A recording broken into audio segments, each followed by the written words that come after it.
Pick it up, ready? No. You're ruining this intro, just saying.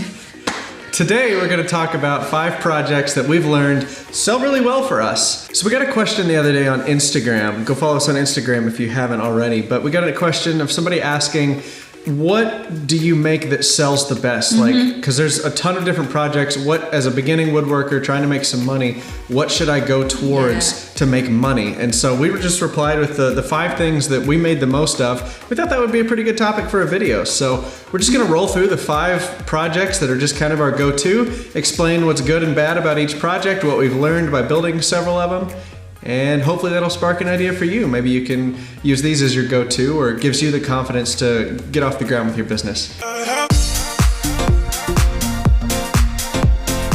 5 projects are so versatile and so ubiquitous that like you can incorporate. Ooh. I know, it's a big word. Ooh. I heard AVE use it, so. Wow. Yeah, ubiquitous means it's everywhere. Wow, you might have, okay. So these are 5 projects that you can make so different and so unique that if a customer just says, hey, can you show me something XYZ that you've built, you can point to one of these projects and say, well, I can do it just like this, but in a door or in a shelf or in a cabinet, something like that. And honestly, in your portfolio, people like to see pictures of things that they could see themselves buying.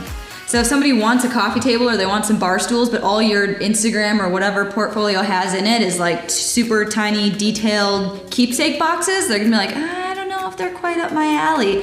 Let's just get into it. We'll quit talking at you. That's our transition. That's the transition? That's our transition. Okay, so number 1 on our list of super common projects is a desk. We have made multiple videos on YouTube of us building desks. That is just what people want. Lots of people want and need desks, whether it's to fill space in a room or they genuinely just need a work area. We'll get a lot of requests to customize desks, whether that's cable management, wireless charging, certain types of legs that they want. But when it comes down to it, they're super simple to make and customize. So if you have a picture of one in your portfolio that somebody thinks is cool, they can look at it and say, hey, that's awesome. And then can we do 2 extra holes for cable management? And you're like, yeah, sure, no problem, super easy. So very versatile. There's a lot of directions you can go with this one. You can change the style of them, the look of them, the feel of them. And when it comes down to it, it's still just a really usable desk. And then a little bit more on the sales side of building desks and why we absolutely love building them. It's because it is great practice for you as a salesperson to upcharge, to add little extras, to add accessories and customize it for them. And really, as you customize and it takes more time and more materials and more skill, it's gonna naturally cost more. Whether it's labor, whether it's your hourly rate, it's the materials you buy, all in all, it will cost more. So, for example, somebody comes to you and they say, hey, I need a desk. That's great, that could be 8 million different desks. You can sit down and say, hey, what are you gonna use the desk for? Are you a computer gamer? Are you a college student? Do you want it for decoration? And from there, if they say, you know, yeah, I'm a computer gamer, I like gaming. You can say, well, from there, we can do multiple shelves for you. You can make different cubbies to hold the tower for your desktop computer. Cable management is a big one that people who do a lot of online gaming like to do. You can include wireless charging so they can charge all of their little, I don't know, pieces, accessories at the same time while they're playing. I just want to butt in here for just a second. You remember Sam? The guy that we built the liquor cabinet for, a good friend of ours. We just built him a desk and we just did all of those things to his little desk. We have a batched furniture desk. Yeah. Just a pine top, chamfered edges, hairpin legs. Built him that exact same desk. We normally sell it for $200 whenever we batch out 5 or more. And we turned his, almost the same exact style, we turned his into like an $800 desk because we used an oak top. Yes. Used 2x6 oak for the top. Solid oak, big, thick, and then metal hairpin legs. Then I made a long tray that did all of his cable management. We had a power strip in there, and then I routed out a big hole in the bottom so he could put a wireless phone charger through the top of the wood. And with all those upcharges, we changed it from a $200 desk that we would make out of pine into an $800 desk, and it really only cost me an extra like 2 or 3 hours worth of labor to get those other things finished. Will this hold me? I hope so. Okay, I think we're good. Okay, number 2 piece of furniture that we do constantly is coffee tables. Everybody loves coffee tables. Most of what we see is somebody is trying to achieve a certain style, or they're trying to tie together a certain look in their living room. And a coffee table is a really easy way to do that. So that's what we see most of the time. Or somebody will come to us and say, hey, I need to match another piece that I have in my living room, so I need the coffee table to look like that. And honestly, that's where we get a lot of repeat customers. All right, so on the sales side of things, coffee tables are really good because it teaches you and it trains you how to follow up with your customers and get repeat sales. Because if you think about it, where do people put coffee tables? In their living rooms. And then if you look at a living room, think of your living room, it's probably where you have the most furniture in one small area. That reason being because that's the room everybody sees. You have guests and company come over and you sit on the couch in your living room around your coffee table, you serve drinks, maybe you have some end tables, a shelf in the corner, a TV stand. There's a ton of stuff in your living room. So if there's any area of your house where you want a really nice looking piece that you can, talk to people about, for people to compliment and point out the cool design features, it's your living room.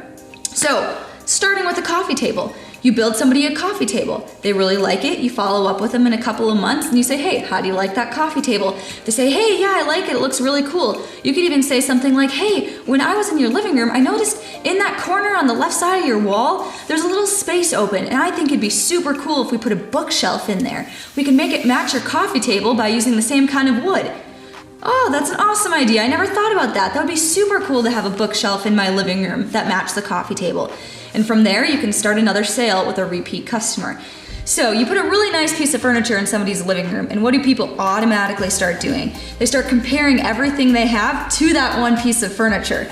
And when you're comparing MDF and particle board furniture to that beautiful oak coffee table that you just built them, they're gonna think, wow, I need to replace some of the stuff I have now with nicer stuff, or I simply want to replace some of my old stuff with newer, nicer stuff. So that's another awesome way that coffee tables are gonna bring you multiple sales. So coffee tables are a really good catalyst to train you to find repeat customers and talk to people who have already bought from you. All right, next up on the list are cutting boards. You've seen us make a bunch of cutting boards on this channel, and that's just because they sell really well. It's one of those things that everybody uses. There's something that you can batch out and make a lot of in a short amount of time. They don't take up a whole lot of space, so you can kind of have them in the corner of your garage or in your basement or something and just have them ready to go. And the next time that you need to make a sale or get a few extra dollars of cash, you can just start texting a ton of people that you haven't talked to in a while and just said, hey, running this business now, was just batching out a ton of cutting boards, wondered if you wanted one. And that's a really easy way to make a couple $100 very quickly. It's also another thing that you can approach businesses with. One thing my buddy Bruce Ulrich that he does, he makes cutting boards for closing gifts. So he's got a really good connection with a bunch of realtors in town, and he just asked him, he's like, hey, can I make cutting boards and you give those to your clients as closing gifts when they buy a home or sell a home with you? He stays really busy making a lot of cutting boards, and you can get super fancy with cutting boards. You can do the face grain cutting boards, which we do a lot of. You can also do edge and end grain cutting boards, which are also, they take a little more time, but they're really, really nice. And if you've got a realtor that's got the money to spend on really nice closing gifts, typically $50 to $100, you can really start to make a lot of money, especially once you start batching them out. That's also a really good opportunity for you as a business owner to learn how to scale. If all you need is an extra 2 or 3 clamps and you can make another 2 or 3 cutting boards per batch, that really raises your profit margin. So this kind of teaches you how to scale with a small product. That way when you get ready to do something like a restaurant or a department store and build all the display tables, you kind of already know how to think through a lot of products running through your shop at once. Yeah, that's why we recommend cutting boards are a great place to start if you're a business that's just trying to get off the ground and learn how to do this production thing. They're like, what's a blanket ladder? It's time for a field trip. Taking a trip. Hi, Brucey. Hi, Brucey. Hi, Perry. Is it gonna be lit? Next up is blanket ladders. Jenny made this one with just a jigsaw and a drill. It was gonna be so mean if you just stopped and said, they're stupid easy to make. Jenny made this one.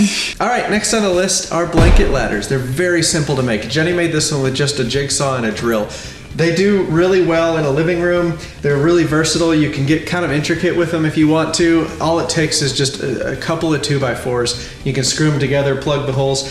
This, again, is another good project. It's a little bit larger, but you can batch them out really quickly. So it's another really good learning opportunity for you as a business owner to batch 5 to 10 of these out and kind of move through the process of doing multiple pieces at once in your shop. These do really well at craft fairs. Also do the measuring sticks, you know, where you measure your kid's height on this stick and you can take the stick with you if you move or something like that. And blanket ladders are really easy to sell because you can also sell decorating packages with them. This is something Jenny's done. She'll like bundle, she'll take like a burlap sack that you get at Walmart or something like that, and she'll put like 4 seasons worth of decorations in each one from like Hobby Lobby or somewhere. And she'll sell that bag of decorations for 20 bucks along with the blanket ladder for about 50 or 60. So for 100 bucks, you've got a piece and decorations already put together, ready for year-round decorating in your living room. A lot of people, at least in the South, where my family's from, we have a whole bunch of blankets and quilts that are family heirlooms, and they're just collecting dust in the closet. But you can put them on a blanket ladder, display them. That's another sales angle that you can go for. Really, these things are just so versatile for decorations. Just try to find out what's popular in your area and try to throw together a decorating package to go with the blanket ladder, because that's going to go way further than just having a ladder made out of wood that you're trying to sell. So this is a good way to learn how to market and take good pictures too.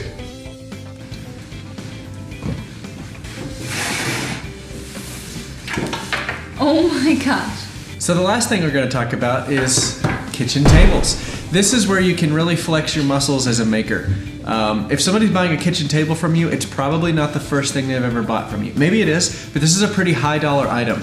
Once you're starting to talk about like custom kitchen tables, you're looking in the $2,000–3,000 range, just kind of depending on the size of the table. This is where you can learn how to make bigger items. You really have to think about your clamping strategy, your sanding and finishing strategies. It's just everything's different with a larger product. Everything changes when the project gets really big. It's one thing to do a bunch of cutting boards and a few other tables, but when you get 1 or 2 kitchen tables in the workshop, you start to run out of space really quickly. So it's a good exercise in learning how to, just manage your space, I guess. This is where you can really find out how well your shop is laid out, because if you can't make a large item like a kitchen table in your shop, you may need to consider getting rid of some things or moving some stuff around, especially if you want to do any sort of like production.